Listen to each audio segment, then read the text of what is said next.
O motivo, né, de eu querer fazer essa live hoje é justamente essa semana eu tava lendo um livro e esse livro ele fala, o nome dele é A História da Sexualidade. Eu tava refletindo assim sobre esse livro, onde o autor ele fala que a sexualidade é um grande tabu.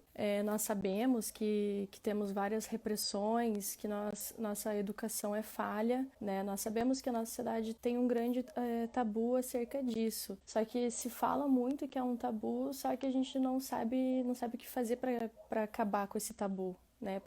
Para que se normalize o assunto. E eu acredito que uma das formas de normalizar esse assunto é justamente fazer isso, é conversando, trocando informação, né? E eu acredito assim que a sexualidade para grávidas ainda é um tabu ainda maior, né? Porque assim, quando a mulher ela tá gestante, né, quando ela tá grávida, aos olhos da sociedade ela acaba se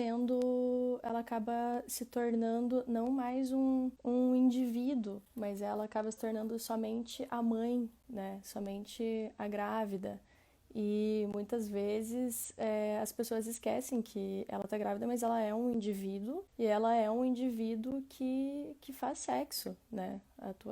A sexualidade dela tá ali, tá intacta, e só que a sociedade ela acaba enxergando a mulher com outros olhos. Depois que essa mãe, né, que essa gestante, ela tem o parto e tem a criança, eu acredito que essa imagem ainda fica ainda mais assim, as pessoas veem ainda mais a mulher somente como a mãe e esquecem que essa mulher ela também tem uma vida sexual, né? Eu pedi para vocês mandarem umas perguntas. Abri a caixinha de perguntas essa semana e teve muitas perguntas legais. Vou responder as perguntas, beleza? Quem se identificar com as perguntas pode falar, pode acenar. Então, vamos começar com a pergunta que eu achei assim uma das mais interessantes. Já quero começar com ela. Uma das meninas ela perguntou o seguinte: os orgasmos são diferentes durante a gestação? E, pessoal, sim, os orgasmos eles podem ficar diferentes e eles ficam diferentes para melhor.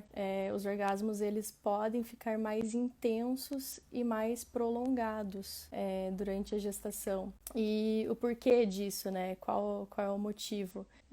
Acontece que quando a mulher está grávida, a pelve dela, né, a região pélvica ali, ela recebe mais suprimento sanguíneo. Então acontece um fenômeno fisiológico que se chama vasocongestão pélvica, né, que é justamente esse fluxo sanguíneo maior ali para a região. Então, a região vulvo-vaginal, ela também, ela fica com essa congestão, né, ela fica mais irrigada. Então, com essa irrigação maior, ela consegue ter orgasmos mais prolongados, né? Então, assim, a resposta sexual feminina, ela funciona em fases, né? Então, a primeira fase é a fase do desejo sexual, né? Então, nessa fase é aquela fase onde é o início ali, onde se desperta o desejo, quando você percebe que vai rolar alguma coisa. A segunda fase é a fase excitatória. Então, nessa fase é onde se você consegue perceber a lubrificação, onde você percebe que o seu ritmo cardíaco, né, a frequência cardíaca, ela começa a aumentar.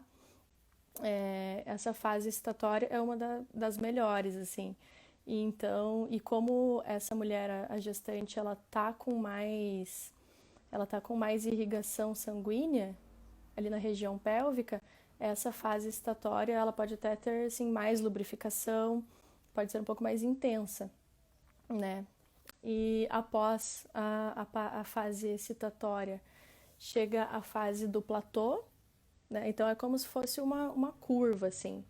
Primeiro desejo, lá embaixo, vai subindo, né? Fase excitatória, platô, quando tá quase lá em cima, aí vem o orgasmo, né? E aí vem a fase da resolução, onde começa a descer, né? E na gestante também, como ela tem essa vasocongestão, né, como ele está mais irrigado, a fase de resolução, que é a fase onde acontece aquele relaxamento, né, após o orgasmo, aquela fase de alívio, ela acaba sendo mais prolongada. Então, essa fase final, né, muitas mulheres relatam que é uma fase assim onde a sensação é como se fosse da fase excitatória, ali do início. Então, e essa fase de resolução na mulher gestante, ela pode levar até horas após o ato sexual. Então, meninas, aproveitem essa fase da gestação, porque sim, você pode ter orgasmos muito mais prolongados e muito mais intensos. É somente nessa fase, é somente na gestação que você vai ter a oportunidade de estar com essa vasocongestão pélvica, que você vai estar com a tua pelve, você vai estar ali com a sua região genital super irrigada. Então tem que aproveitar essa fase. Deixa eu tomar uma aguinha.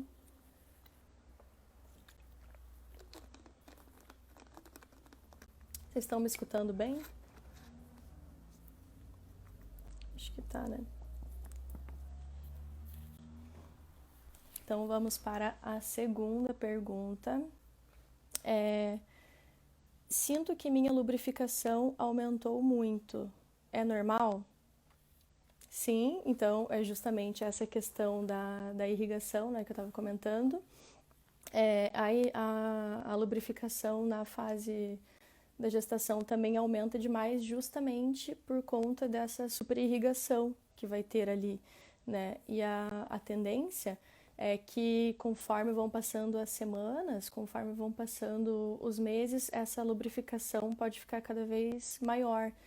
Então, no terceiro trimestre lá, é a fase onde vai ter mais lubrificação, né? Justamente pela questão da vasocongestão e também da ação hormonal, né? Então, a progesterona, os estrógenos que estão agindo ali na gestação, eles auxiliam também nessa lubrificação.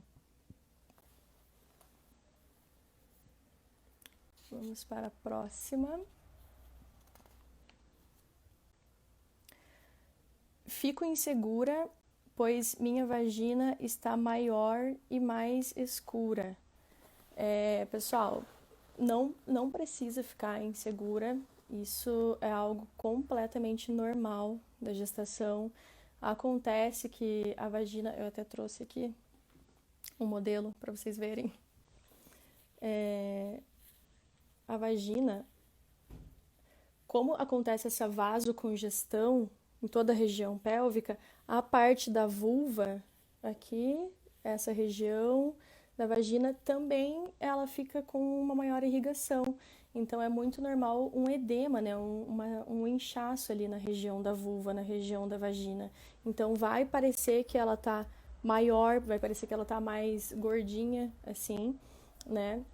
Até comprimento, largura, ela vai ficar mais inchada. E é completamente normal, né? Não precisa ficar com vergonha, não precisa ficar com insegurança com relação a isso. E a questão da cor também é normal também, porque durante a gestação acontece um aumento da produção dos melanócitos, né? Os melanócitos, eles são células que são responsáveis pela produção de melanina.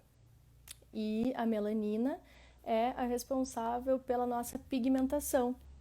Então, quanto mais melanina, mais escurecida vai ficar a pele, né? Então, durante a gestação é muito comum que tenha esse aumento, né? Esse aumento da pigmentação, principalmente na região da vulva, na região do ânus, na região ali da linha alba, né? A linha que tem no meio da barriga, na auréola, no mamilo.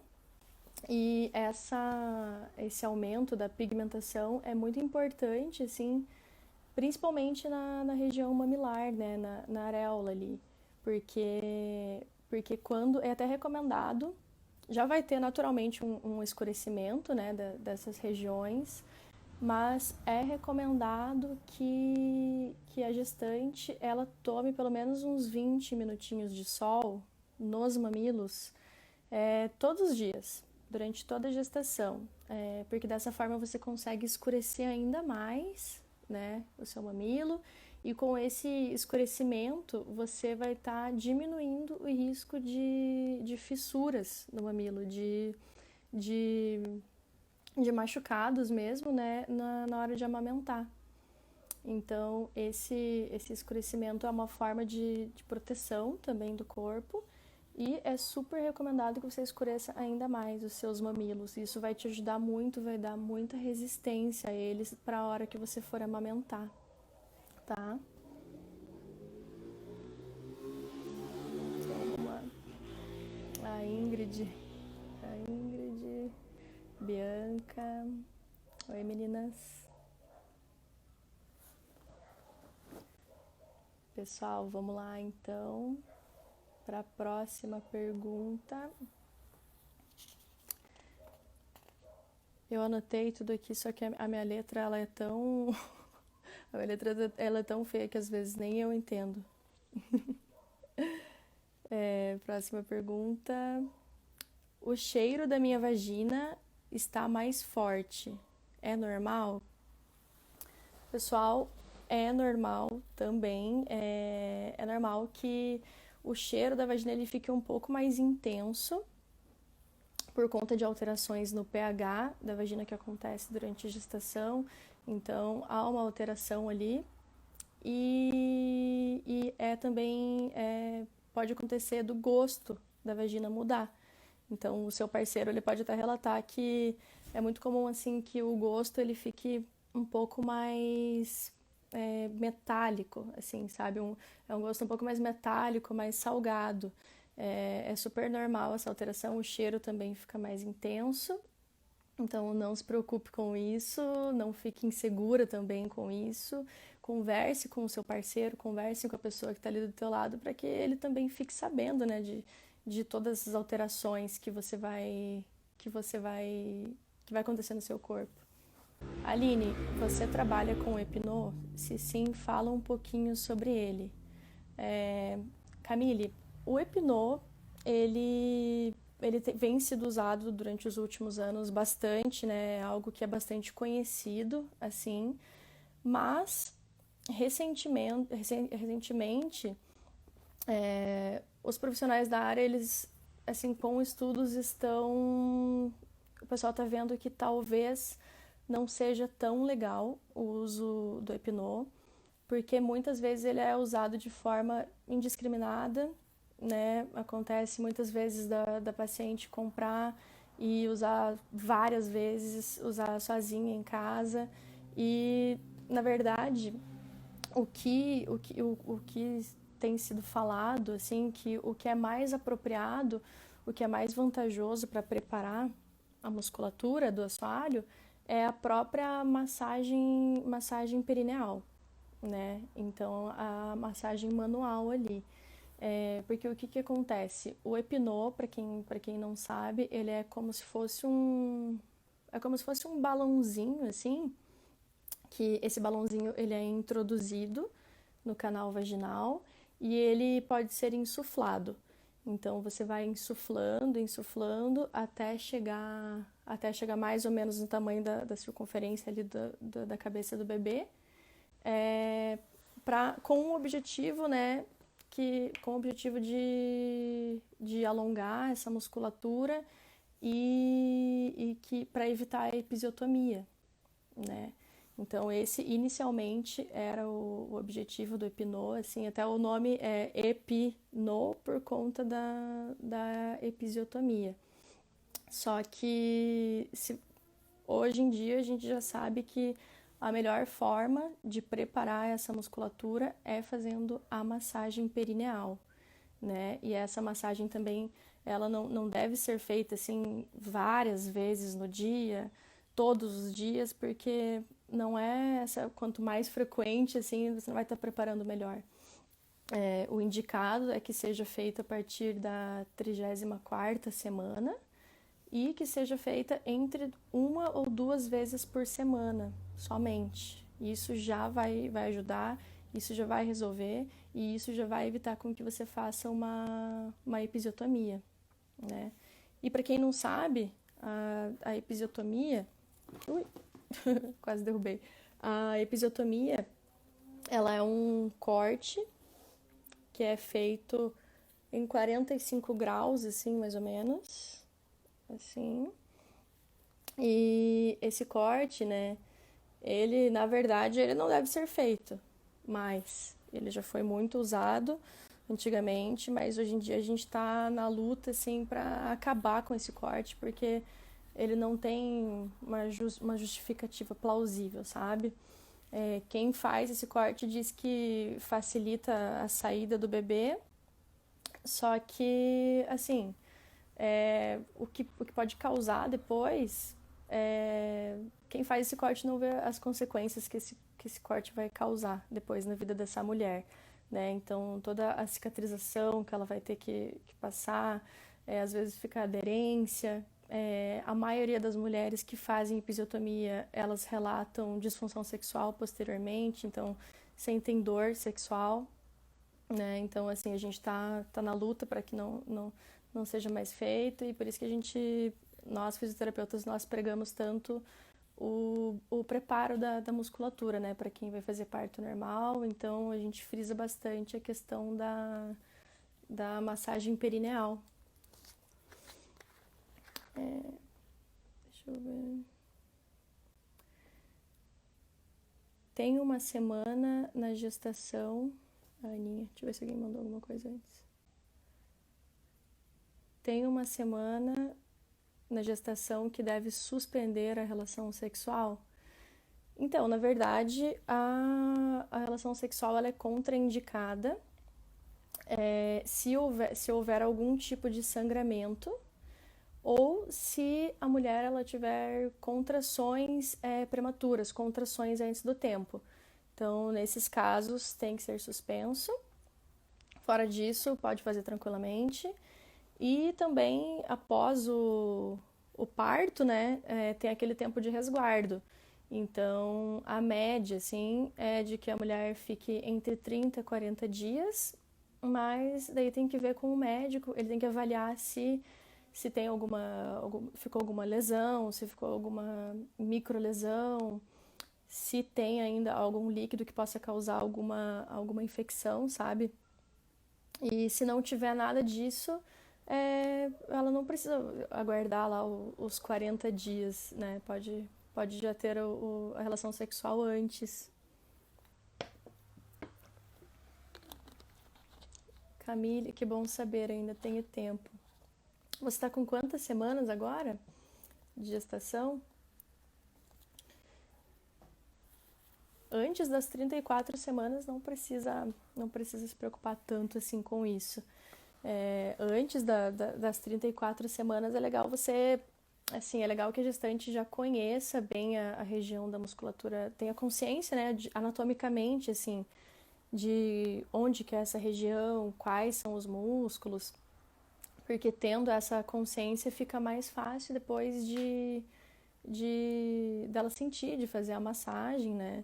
E ela pode fazer a massagem no consultório com o fisioterapeuta, mas o fisioterapeuta pode orientar também para que essa mulher mesma ela faça essa massagem perineal, né? Não todos os dias, não todas as horas, mas no máximo 2 vezes por semana ali, tá?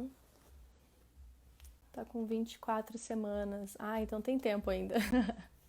Por enquanto, não precisa se preocupar com massagem perineal. Espera para quando chegar lá na 30ª, começar a pensar nisso, tá?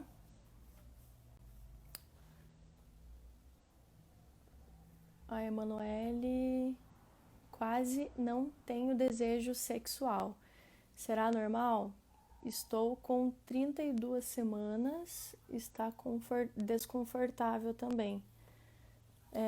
Pessoal, a questão do desejo sexual durante a gestação, ela é muito particular, assim, de cada gestante, sabe?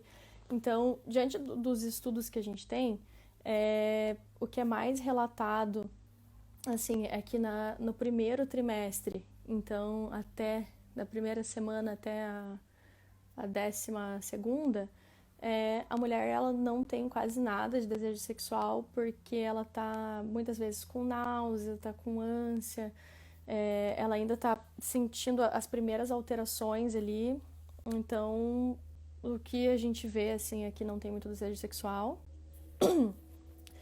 No segundo trimestre é o período onde ela tem um boom assim no desejo sexual, então ela tem um aumento muito grande, porque é um momento onde ela já sabe que ela está gestante, ela tem consciência disso, ela também não está tão perto do parto, então ela não está se preocupando tanto com o momento do parto ainda, e tem toda aquela questão da maior irrigação ali na região pélvica, então o que é visto assim é que no segundo trimestre é o momento onde mais tem desejo sexual.